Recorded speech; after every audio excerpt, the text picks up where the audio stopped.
लोग कब से आ रहे हैं कथा सुनने यहाँ पे? 5वां दिन है, पूरे दिन आए हैं, जहाँ जगह मिला वहाँ बैठे हैं। राकेश भैया, 5 दिन की कथा बहुत सफल रही है, आखिरी दिन है, कैसा लग रहा है अब? बिल्कुल जी, निश्चित रूप में तो हम लोग तो सब बहुत भावुक हो गए हैं। हमारे पूजनीय गुरुदेव आज उनकी विदाई है कि जहाँ भी आपका आभास होता है पतझड़ भी मधुमास होता है। यहाँ पे दिव्य दरबार भी सजा, लोगों की अर्जियां भी सुनी गई। आज भी हाथ पे नारियल और लाल कपड़ा लेकर लोग पहुंचे। हनुमान जी की भक्ति पहले दबी हुई थी भिलाई वासियों में, छत्तीसगढ़ के वासियों पे, अब वो जागृत होकर के गुरुदेव की प्रेरणा से बाहर आ रहे हैं। हमने कभी नहीं सोचा था कि इतने ये जो 4 दिन के आयोजन में हम इतने अच्छे से हनुमान चालीसा को सुनेंगे। दिव्य हनुमंत कथा का आज आखिरी दिन है और आखिरी दिन भक्तों का सैलाब उमड़ पड़ा है। और आज यहाँ पर पंडित धीरेन्द्र कृष्ण शास्त्री सभी लोगों को आशीर्वाद भी देंगे और इस मंच से सभी सामूहिक आज अर्जी भी लगाई जाएगी। इसके साथ साथ में वो नारियल भी अभिमंत्रित करके देंगे, जो लोग अपने घरों में बांधेंगे, उनकी जो मनोकामना है वो भी पूरी होगी। आपको मैं दिखा दूं नजारा कि देखिए, लोगों ने अपने जो अर्जियां लगानी शुरू की है। नारियल यहाँ पर ग्रिल में बंधे हुए, ऐसे नारियल पूरे पंडाल में बंधे हुए। आपको दिखा दूं कि ये वो आस्था है कि जो लोग अपने मन में लेकर के आते हैं।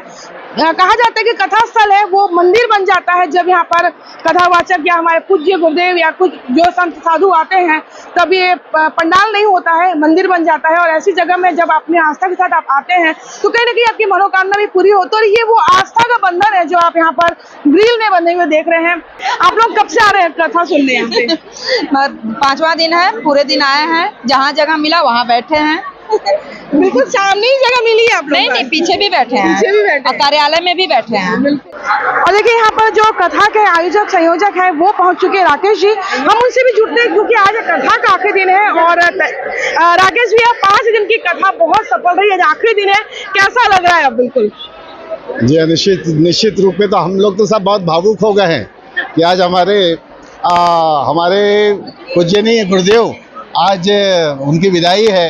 लेकिन इस बात से हम लोग विश्वास हमारा मजबूत है कि उन्होंने कहा है कि मैं बहुत जल्द फिर आ रहा हूं।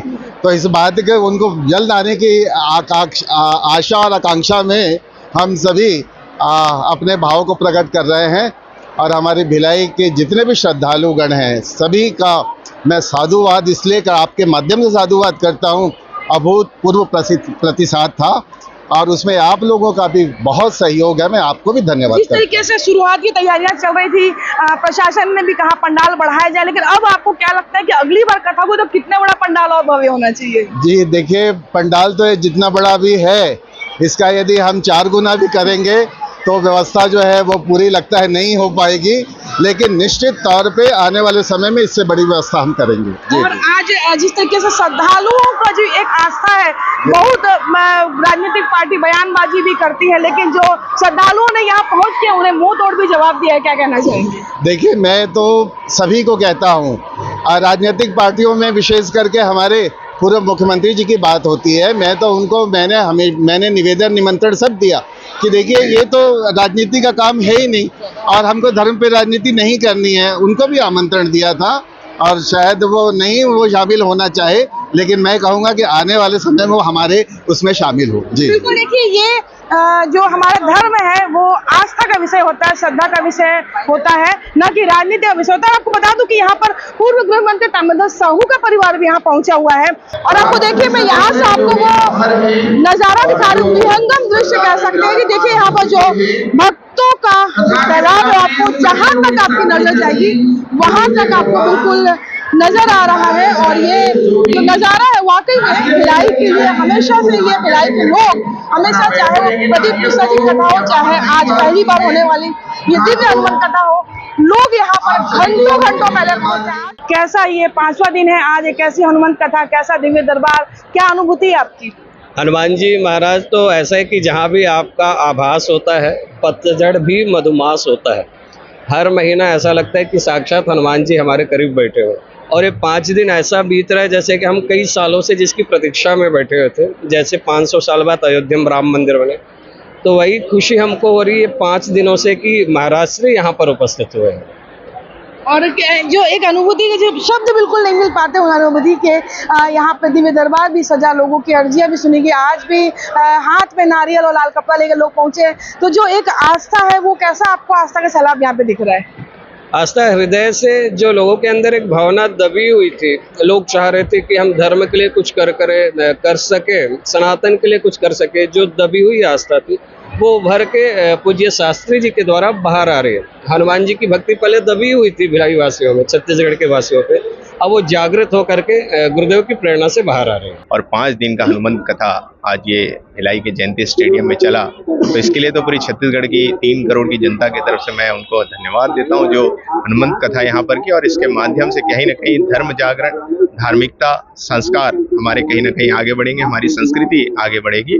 और ऐसे धार्मिक आयोजन हमेशा होते रहने चाहिए, क्योंकि जितनी जरूरी आज के आधुनिक युग के समय में शिक्षा है, उतनी ही जरूरी हमारी संस्कार भी है, संस्कृति भी है, और उसको आगे बढ़ाने का काम हमारे ऐसे आचार्य पंडित धीरेन्द्र शास्त्री जी कर रहे हैं। इसके लिए मैं हृदय से उनको धन्यवाद देता हूँ। साथ ही जिस प्रकार कांग्रेस भाजपा की बात यहाँ पे की जा रही है, तो मैं कहना चाहूंगा आज यहाँ पर जो श्रद्धालु आए हैं वो किसी पार्टी के नहीं है, वो श्रद्धालु हैं, वो संत है, समाज है, जो आज हनुमंत कथा सुनने आए थे ताकि वो अपने भगवान का आराध्य वो पूजा कर सके, पाठ कर सके, उनके आशीर्वाद ले सके। तो ये उसके लिए आया गया था और आज उस प्रकार से आयोजन भी हो। और एक बड़ी बात रही कि समानता, जो गुरु घासीदास बाबा जी के संदेश है, मन के एक समान, आज उसको भी कहीं ना कहीं इस मंच के माध्यम से आगे बढ़ाने का काम पंडित धीरेन्द्र शास्त्री जी ने किया, जिसके लिए पूरा छत्तीसगढ़ वासी उनके लिए हृदय से आभार व्यक्त करता है और धन्यवाद। और अत्यंत सौभाग्य का विषय है कि बागेश्वर महाराज जी का हनुमान कथा, और वो भी भिलाई में।